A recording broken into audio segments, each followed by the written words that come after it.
ہوئی کیوں؟ کیونکہ علماء انبیاء کے وارث ہیں۔ جب آپ کسی بیٹے کی کسی کی بیٹے کی عزت کرتے ہیں تو گویا آپ ان کے باپ کی بھی عزت کر رہے ہیں۔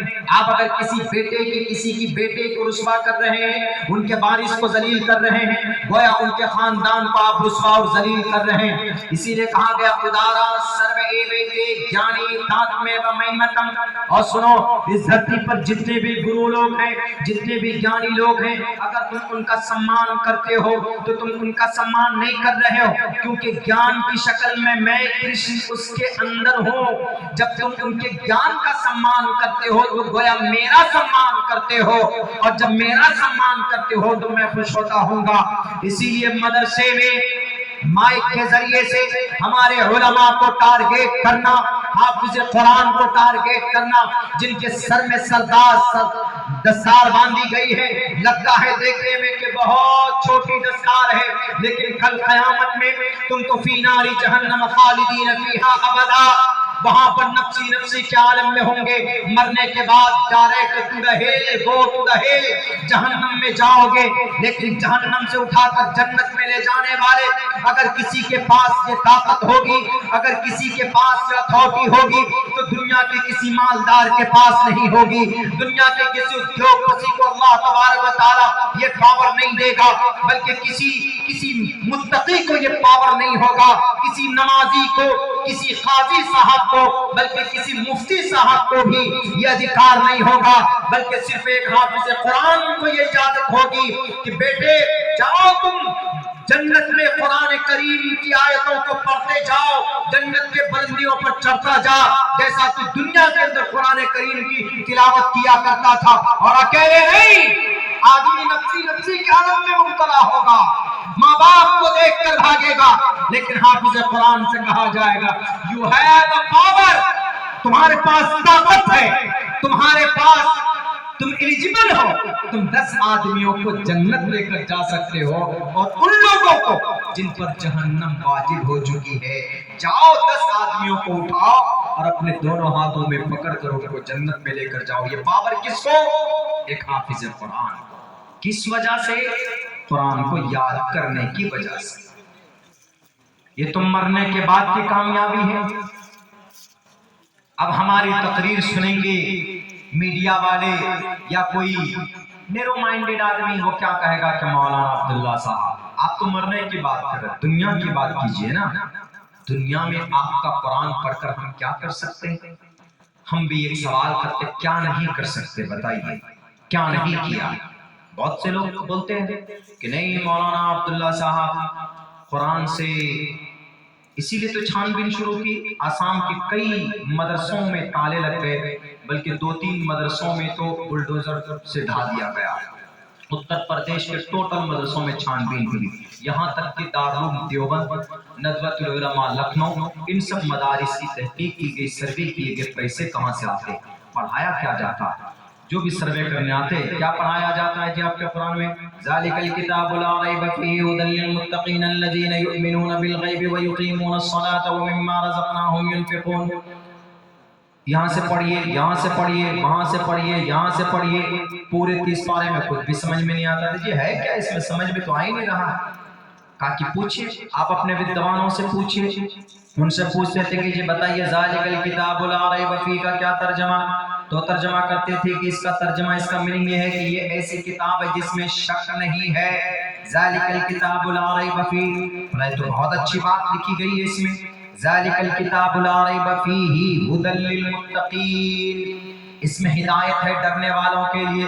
پھر وہ سوال کرتے اچھا جو نہیں ڈرتا ہے تو اس کا کیا ہوگا؟ پھر اس کے لیے ہدایت نکاح نہیں، سب کے لیے ہدایت ہے۔ دوسری جگہ پڑھو نا، شہر رمضان الذی انزل فیہ القرآن ھدی للناس، کتاب ہدایت ہے سب کے لیے، چاہے ڈرنے والا ہو چاہے ڈرنے والا نہ ہو۔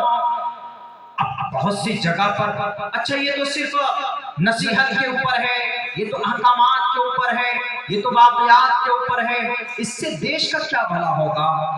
آپ جو مدرسے میں اتنے روپے لوگ قوم کے لوگ دیتے ہیں، اس مدرسے سے آپ دیش میں کیا ترقی کر سکتے ہیں؟ آپ ڈاکٹر بنا سکتے ہیں؟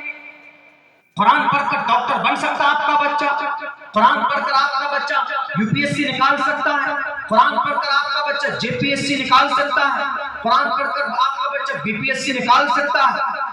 ہر اسٹیٹ کی الگ الگ وہ ہوتی ہے سول سروسز میں، آپ کا اڑیسہ کا شاید میرے خیال سے UDPSC ہوگا، ایسے کچھ ہوگا، یہ نکال سکتا ہے قرآن پڑھنے والا بچہ۔ وہ سوال کرتے ہیں، مدرسے میں آئیں گے، محتمم صاحب کو دیکھیں گے کہ سفید کرتا ہے، سفید ٹوپی، سفید پاجامہ۔ اب ہمارے محتمم صاحب کو دیکھ کر کے ان کو دین دنیا سے کیا لینا دینا؟ وہ مائک والا ڈائریکٹ پوچھتا ہے وہ کیا پڑھا ہوا ہے، ABCD یہ سب پڑھا ہوا ہے، تو آ کے کیا پوچھتا ہے کہ ذرا محتمم صاحب آپ کے مدرسے میں کیا سائنس پڑھایا جاتا ہے؟ اب مفتی صاحب، محتمم صاحب، سائنس کس بلا کا نام ہے بھائی؟ ہم تو سنتے تھے لیکن پڑھایا جاتا ہے، یہاں تو قرآن پڑھایا جاتا ہے۔ اب وہ مکمل طور پر کبھی کبھی ایسا ہوتا ہے کہ تشفی بخش جواب نہیں دے پاتے ہیں تو وہ لوگ اور زیادہ شک میں پڑ جاتے ہیں۔ ان مدرسوں میں کچھ نہ کچھ تو ہو رہا ہے اندر، لیکن مدرسوں میں کیا ہوتا ہے اندر؟ فجر کی اذان سے پہلے ہمارے بچے قرآن لے کر بیٹھتے ہیں پڑھنے کے لیے۔ ان کے کمروں میں دیکھو تو ان کے کمروں میں بعض روم میں، بعض کمروں میں تو پنکھے بھی نہیں ہوتے۔ ہم نے پڑھا، ہم نے مدرسے میں 14 سال کی زندگی گزاری، دارالعلوم دیوبند میں تو جناب ابھی پنکھے کا نظم ہوا، جب جدید کا وہ علاقہ جدید بلڈنگ بنی، ورنہ اب سے پہلے کی 15-20 سال پہلے کی زندگی اٹھا کر دیکھ لیجئے، پنکھے کا نام و نشان نہیں تھا۔ عربی اول میں کمرہ نمبر مدرسہ خادم الاسلام کمرہ نمبر 20 ہمارا روم ہوا کرتا تھا، پنکھا نہیں تھا، گرمی زیادہ ہوتی تھی تو اپنے بستر لے کر چھت پر جا کر سوتے تھے گرمی میں۔ ہمارے مدرسوں میں یہ ہوتا، اور مدرسوں میں سنو، اگر کسی کے دماغ میں بھوسا بھرا ہوا، کسی کے دل و دماغ میں اگر ایسا لگتا ہے کہ قرآن پڑھ کر دیش کو ترقی نہیں دی جا سکتی، قرآن پڑھ کر مجاہد نہیں بن سکتا، قرآن پڑھ کر سول سروسز میں بچے نہیں جا سکتے، قرآن پڑھ کر بچہ ڈاکٹر نہیں بن سکتا، قرآن پڑھ کر بچہ ہمارا لائر نہیں بن سکتا، قرآن پڑھ کر ہمارا بچہ دیش کو آگے نہیں بڑھا سکتا، تو یہ شاید تمہاری بھول ہے۔ بلکہ یہ قرآن پڑھنے والے وہ لندن یونیورسٹی، آکسفورڈ یونیورسٹی کب آئی دنیا میں؟ 14ویں اور 13ویں عیسوی میں۔ اس سے پہلے کون کے قرآن پڑھنے والے تھے؟ اور قرآن پڑھنے سے صرف قرآن پڑھنے والے نہیں تھے، بلکہ آپ تاریخ کو اگر پڑھیں گے آپ کے پیروں تلے سے زمین کھسک جائے گی کہ اس زمین پر، اس دھرتی پر سب سے پہلا ڈاکٹر اگر کسی نے پیدا کیا ہے تو مدرسے کے پلیٹ فارم سے بن کر کے وہ ڈاکٹر نکلا۔ اگر اس زمین کو دنیا کا سب سے پہلے سول انجینئر کسی نے دیا ہے تو ایک مدرسے نے دیا ہے، اس سول انجینئر کا نام ابو عباس ظفری ہے، جنہوں نے علم الحیل کتاب لکھی۔ آج اگر دنیا کے اندر جس کو ڈاکٹر کا امام کسی کو بنایا گیا، نہیں بنایا گیا، لیکن ڈاکٹر کا امام اگر کسی کو کہا گیا ہے تو وہ شخص جو تھا اس کا نام ابو بکر محمد بن زکریا رازی، جو مدرسے سے پڑھ کر کے نکلا ہے۔ یہ تاریخ دیکھو، اٹھل کر دیکھو، اٹھا کر تمہیں پتا چلے گا کہ ہمارے مدرسے سے پڑھ کر نکلنے والے کون تھے۔ ہم دوائی استعمال کرتے ہیں، آیورویدک دوائی، اس آیورویدک دوائی کو بنانے والا کون ہے؟ کسی پروفیسر کوئی یونیورسٹی کا پڑھا لکھا یا کسی کالج کا ریٹائر آفیسر نہیں، اس دوائی کی 500 دوائی کی کھوج، ان میں سے آرگینک انڈیا اور آیورویدک کا دوسرا نام آرگینک انڈیا، آیورویدک دوائی کی کھوج کرنے والا کون؟ یہ 1.5 آنکھ والے ہریدوار کے بابا جی نہیں، بلکہ اس دوائی کی کھوج کرنے والا اس شخص کا نام ابو منصور بغدادی ہے، جو مدرسے کا پڑھا ہوا تھا۔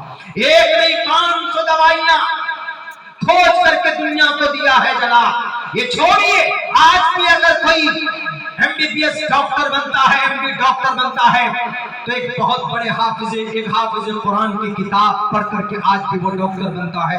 وہ بڑی کتاب کون؟ اس کتاب کا نام القانون ہے۔ القانون کتاب میں 10 لاکھ الفاظ ہیں۔ اس کتاب کو لکھنے والا کون ہے؟ جاپان، کوریا، چائنا، لندن، امریکہ، یورپ، یہ سارے کے سارے اجاج ہیں۔ اگر دنیا کو سب سے بڑی کتاب MBBS ڈاکٹریٹ کے اندر اگر کسی نے لکھ کر دیا ہے تو شخص کا نام شیخ ابو الحسین ابن علی سینا ہے، جو 10 سال کی عمر میں حافظ قرآن بن کر مدرسے سے نکلا تھا۔ علم الحیل، یہ وہ القانون کتاب آج بھی پڑھائی جاتی ہے، کہاں پہ؟ Oxford university.